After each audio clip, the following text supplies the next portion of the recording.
आगरा में आगरा शू factors federation के नवनिर्वाचित अध्यक्ष विजय सामा और हींग की मंडी के व्यापारियों ने अध्यक्ष पद को लेकर चल रहे विवाद पर शनिवार को संजय प्लेस में प्रेस वार्ता की। उन्होंने निजी स्वार्थों की पूर्ति के लिए गगनदास रामानी पर संगठन में फूट डालने, एफडी और बैंक खाते को हड़पने के आरोप लगाए हैं। विजय सामा ने कहा कि 10 साल तक गगनदास रामानी संविधान की धज्जियां उड़ाते हुए अध्यक्ष पद पर बने रहे। उनके नाम जूते की कोई फर्म नहीं, वह बैंक से रिटायर्ड हैं। मेरे बाबा राजकुमार सामा ने उन्हें अध्यक्ष मनोनीत किया था। उसी परिवार पर अब वह कीचड़ उछाल रहे हैं। मेरे संस्कार ऐसे नहीं कि मैं उनका अपमान करूं। उन्होंने कहा कि जिसे वह कार्यवाहक अध्यक्ष बता रहे हैं वह दिवालिया है, उसके नाम भी कोई फर्म नहीं है। विजय सामा का निर्वाचन कराने वाले चुनाव अधिकारी चांद दीवान और टेकचंद ने कहा 11 जुलाई को गगनदास रामानी ने बैठक में त्यागपत्र की घोषणा की। उन्होंने ही हम दोनों को चुनाव अधिकारी बनाया। हमने निष्पक्ष चुनाव कराया है। सर्वसम्मति से विजय सामा को अध्यक्ष चुना गया। जूता व्यापारी अजय महाजन ने कहा गगनदास आगरा में नहीं रहते, 3 साल से जयपुर में रहते हैं। यहाँ व्यापारियों की कोई समस्या आए तो वह उपलब्ध नहीं रहते। उनके कहने पर ही चुनाव हुआ था, अब उनकी नीयत खराब हो रही है।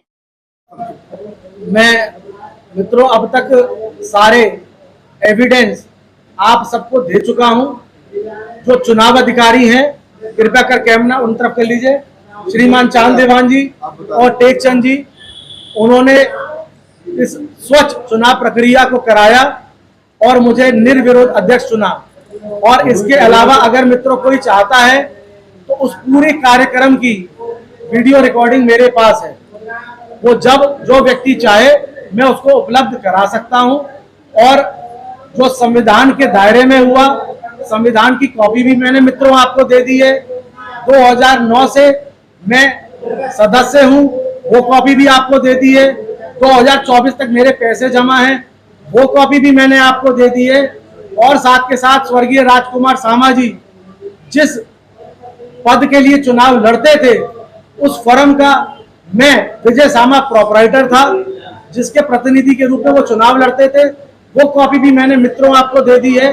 और जो उस दिन 29 लोग जिस दिन उन्होंने त्याग पत्र दिया वहां पर थे, उस रजिस्टर की भी फोटो कॉपी दे दी है with mobile number and signature. 26 तारीख को जिस दिन लोगों ने मुझे अपना अध्यक्ष चुना, उस दिन की भी 60 लोगों की दस्तखत की हुई, 70 लोगों की मुझे ध्यान नहीं है, उस दिन की रजिस्टर की कॉपी भी मैंने दे दी है, जो इस बात का साफ प्रमाण करते हैं कि विजय सामा आगरा शू फैक्टर फेडरेशन के अध्यक्ष निर्विरोध निर्वाचित हुए और संविधान के तहत हुए। इसके अंदर संविधान का कोई उल्लंघन नहीं है। कार्यवाहक अध्यक्ष का हमारे संविधान में कोई पोस्ट नहीं है। संविधान की प्रतिलिपि भी मैंने मित्रों आप सबको उपलब्ध करा दी है।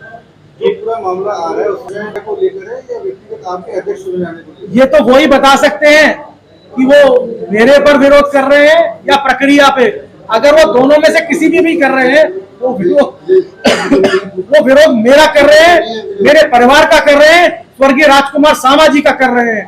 जिस व्यक्ति को सामा जी ने शहर के अंदर नाम दिया, पहचान दी, आज वो व्यक्ति उस परिवार के खिलाफ, उसकी समाज के खिलाफ, उनके लोगों के खिलाफ विरोध कर रहे हैं। आज 16 मार्केटों के समर्थन पत्र मेरे साथ है जो कि संलग्न है। ज्यादातर मार्केटों के अध्यक्ष, महामंत्री, सचिव आज हमारे साथ बैठे हैं। ये इसी बात का प्रमाण देते हैं कि सारी प्रक्रिया सही थी, सही है और सही ही रहेगी। रमानी जी और जिनको उन्होंने कल अध्यक्ष बनाया उनकी कार्यवाहक में रही है, क्या कर रही है जी? जो आपने कार्यवाहक अध्यक्ष बनाया, किस सोच से बनाया? जो स्वयं आप अध्यक्ष ही नहीं है और आपने बना दिया। मैं माननीय रमानी जी से पूछना चाहता हूं आपके माध्यम से, रमानी जी आज का कोई लेटेस्ट आप अपना जीएसटी सर्टिफिकेट दिखा दीजिए जिसमें आपकी जूते की फर्म आगरा में चलती हो। मैं उनके द्वारा बनाए हुए स्वयंभू जो शब्द निकाला है उन्होंने, कार्यवाहक अध्यक्ष दिखा दे अपना लेटेस्ट जीएसटी सर्टिफिकेट जिसमें उनके नाम से फर्म चलती हो। संविधान में जो फर्म दिवालिया हो चुकी हो वो सदस्य रहने का हकदार नहीं है। चुनाव कार्यवाहक ये तो बहुत दूर की कौड़ी है भाई साहब। अगर वो ये प्रमाण दे दे कि आज की तारीख में कोई ऐसी फर्म है जो रमानी जी के नाम से आगरा में चलती है, कोई उनके द्वारा बनाए गए कार्यवाहक अध्यक्ष के द्वारा उनके नाम से कोई फर्म चलती है, तो वो मुझे साबित कर दे जिस जीएसटी सर्टिफिकेट में उनका नाम लिखा। अब इस मामले का पटाक्षेप किस तरह से होगा? जो मित्रों, तो ये पटाक्षेप करने के लिए आप सबको आज अनुरोध करके बुलाया गया, सारे एविडेंस आपको दे दिए, सारे मार्केटों के बुजुर्ग मेरे बड़े आज सब आपके समक्ष हैं। हम आप सबसे अनुरोध करते हैं, आप चौथा स्तंभ में आप स्वयं न्याय करिए और अपनी अंतरात्मा से पूछिए कि क्या सही है और क्या गलत है। और आप सबसे एक अनुरोध और करना चाहूंगा, ये फेडरेशन बड़ों ने बड़ी ही मेहनत से, बड़ी ही शिद्दत से बनाई है। इस फेडरेशन की जड़ें बहुत मजबूत हैं, इसके अंदर नमक डालने की कोशिश ना करें। क्यों? अगर ये फेडरेशन नहीं रहेगी तो जो बड़ों ने बच्चों के लिए सपना देखा था वो सपना टूट जाएगा, सपना बिखर जाएगा, और जो बड़ों ने बच्चों के लिए सोचा था वो ताजमहल टूट जाएगा। आप सबसे अनुरोध करता हूं कि आप भी अपने विवेक का इस्तेमाल करें और जो चौथा स्तंभ है उसकी ईमानदारी से भूमिका निभाएं। मेरा आप सबसे यह अनुरोध रहेगा।